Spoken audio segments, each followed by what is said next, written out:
Have you ever felt like you're just a background character in your own life? That's exactly how I felt.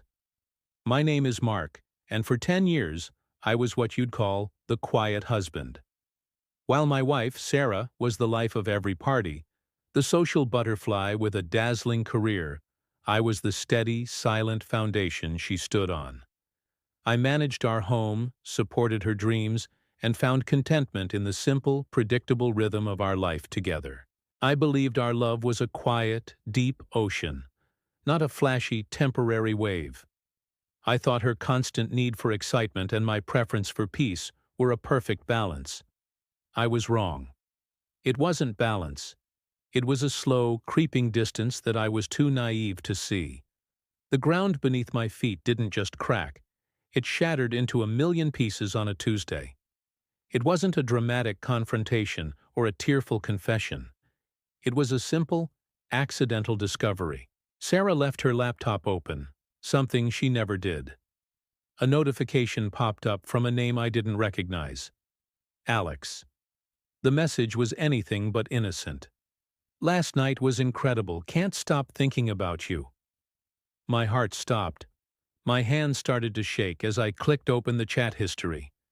There it was, months of them. Secret dinners, weekend work trips, intimate photos. They weren't just messages. They were a detailed log of my wife's secret life. A life I had unknowingly funded and supported. The quiet, predictable man disappeared in that moment, replaced by a stranger staring at a screen, watching his entire world burn down in digital text. I didn't confront her right away. What was the point? The evidence was undeniable. The man she described in her chats with Alex was a ghost of me. Boring, predictable, always just there. The words were like daggers. The betrayal wasn't just physical. It was an assassination of my character, my very being. That night I didn't sleep. I just sat in the dark, the silence of our home now deafening. The quiet I once cherished had become a prison. For years I had made myself smaller to let her shine brighter, believing that was love. I realized I had not just been betrayed by her. I had betrayed myself by losing my own voice, my own ambitions, my own fire. The quiet was over.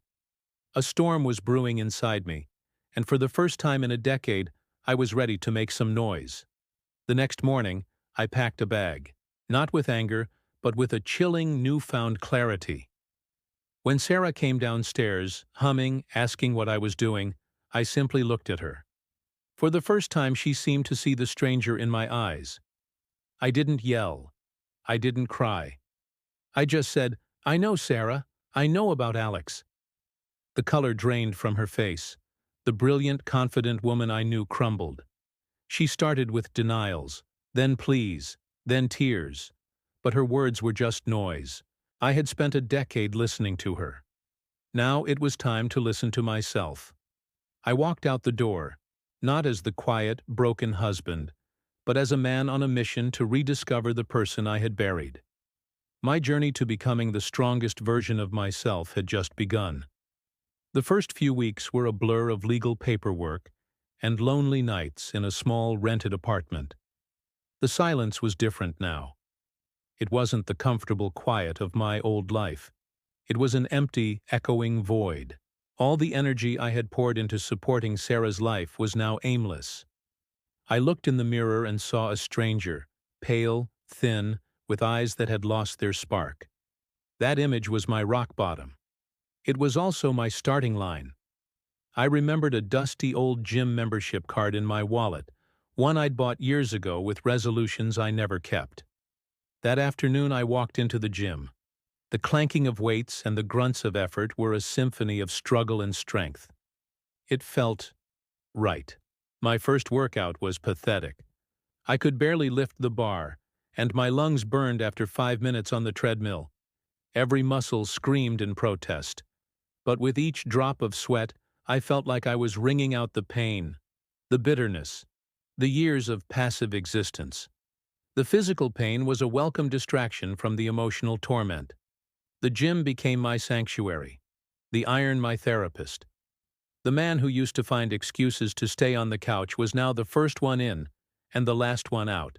I started learning about nutrition, swapping my comfort food habits for clean, fuel-filled meals. The pounds I shed were more than just weight. They were layers of neglect, of self-sacrifice, of the quiet husband persona. I was sculpting a new man, not for anyone else, but for me. As my body transformed, so did my mind. The discipline of the gym seeped into every other part of my life. The quiet man who never voiced his own ideas at home found a new confidence. I had always had a passion for woodworking, a hobby I'd tucked away because Sarah found it messy and time-consuming. I cleaned out my small apartment balcony and set up a tiny workshop.